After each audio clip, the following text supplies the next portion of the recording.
Wednesday. Man, season 1, really, really, really good. As I would look at Netflix's top 5, top 3. You know, it's Stranger Things, it's Dahmer, it's Wednesday. And the only gripe I had about this was it should have dropped for October. Should have dropped for Halloween instead of Thanksgiving. I feel like we would have been so in the spirit and the essence really watching this, binge watched it for Halloween. Because Stranger Things came out for the summer, this would have been perfect. This gave me so many different feels, so many different vibes. Harry Potter at Hogwarts. This gave me That's So Raven when she had her visions, touching, and I loved the murder mystery. I loved it. And I didn't know what to think when we were coming out with Wednesday. Like, here's a new Addams Family, but I loved it in every essence because, one, the first Latino cast for the Addams Family. Because we all know Gomez Addams is from a Hispanic descent. Same thing with Morticia. And I was like, this is dope. You got Pugsley and you have Wednesday. And Jenna Ortega as Wednesday nailed it. Very kooky. Kept up with the essence of Wednesday from what we know from our childhood with Christina's Ricci Wednesday. And we'll get to that in a second. But the essence of Wednesday, that manipulative, it's all about me, I don't care, cold-hearted feeling, like she embodied it and embodied it well to her own standard. Cut you off, I don't care. I'm very extremely witty, combative. I don't care, I'm going to win. And I'm just like, man, mean. She embodied Wednesday. And I was afraid because, when they cast Luis Guzman as Gomez Addams as standing up to these other tests of time of Gomez, but it went back to the cartoon essence of how Gomez looked. He was short. He was kind of like big. He had an ugly face, and Morticia was the beautiful one. And everybody was like, how did this ugly guy get this beautiful woman?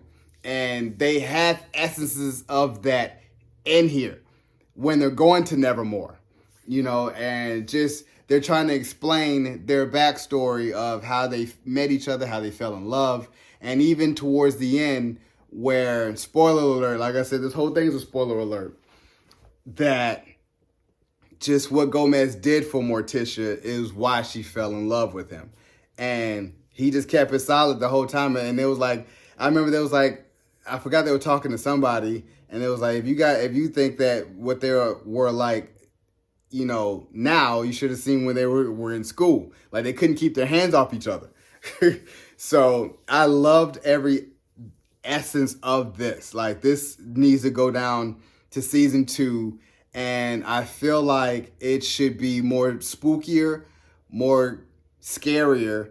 I would love this for Halloween to make it more scarier. But I get it. You're trying to, involve that teen crowd that will like this, because it gave me some of that Vampire Diary essence of Netflix teenage scary movie, Teen Wolf type of TV series. And I'm like, this is for the people that's a little bit older, make it more scarier. And the essence of Christina Ricci being here as a dorm mom. Mwah! As you can see, Christina Ricci still has it that she could have played a older Wednesday.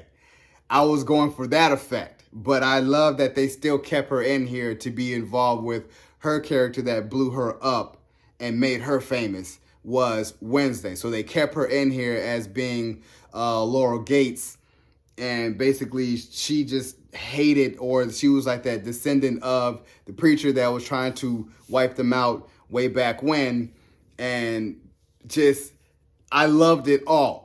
Like I said, still diabolical in some essence, and still that type of scary smile, like, no. And it just, that always scare people. And even when she did it at Addams Family too, like I think she's trying to smile. And she did that crazy, she still does that. So I love that. As far as the Hyde, I love the characters. I love how they brought in these different people, especially when it got to Nevermore, of doing different things. Enid, you know, it was kind of like the total opposite, the polar opposite of Wednesday as her roommate and her dorm roommate. And I just love how Wednesday was like, no, it's this way. She loves colors. And they was like, what are you? She just did her little claws, like kind of like a little cat. And it was like, what are you? She's like, werewolf. And I was like, wow. So, okay, this is kind of, and I love how they use lichen, which, you know, for people like me, if you love werewolves and vampires, they use lichen for underworld. So I was like, I like that. I like this essence of what they're doing with this. And even with Bianca is just that when you kind of met Bianca, you didn't know how to feel about her. She was just that top dog, just that bossy, bitchy type of vibe from her. But she also has a backstory. So she's a siren and she has her backstory, which I love. And then you're meeting these different ones like Tyler, who's going to be basically Wednesday's boyfriend. And I thought Tyler really would have been, because he reminded me of old boy when Wednesday and Addams Family 2 had her boyfriend.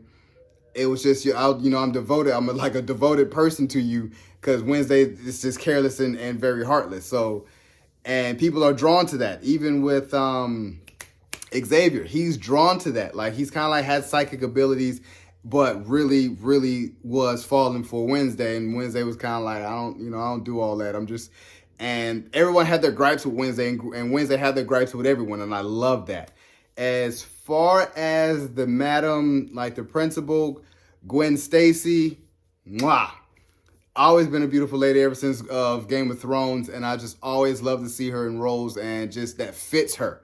You know what I'm saying? This fits her. She's kind of like a Miss Trunchbull, but had her own quirkiness and just very proper lies, very like, no, we're not doing that. But found out she's an outcast because she shapeshifts. And I was like, okay, I like this. I even in the end, I still tell myself, is she dead or is she not? And I love the twist that they had in here, that the whole time I thought that this would have been Xavier as Hyde, and turns out to be someone very unlikely. And I love that murder mystery, and we're just going down how Wednesday is going to solve it her way, even when she's battling with Tyler's dad as a cop, and just having their back and forth banter. I love when Uncle Fester had came, because Uncle Fester was always that missing piece of the puzzle, very awkward, quirky, had his own thing. And it's like, man, Uncle Fester just came in like, oh yeah, that's that. You know, it's just because he was always that dude. And even when in the old Addams Family, Gomez was always, man, Uncle Fester was that dude. Like, it was just, he bonded it with everybody. Like, he was cool with all the monsters. He was cool with everybody because he was just that guy. So he's extremely smart and just knew everything about everything. I loved it. I really give this a 9.5 out of 10, only because they should have came out for Halloween. I would have been way more invested, way more, just this would have blew up for Halloween. You would have seen a lot more of Halloween costumes for girls being Wednesday Addams. So I really hope that they drop this for Halloween. Other than that, make it more scarier, and we got such a hit. But you know this is already a hit just the way this was. I love it. So, you guys enjoyed my review of Wednesday Addams on Netflix Season 1. Subscribe to my channel. Post comment down below. Like the video. It's your boy, D. Dyson. Peace.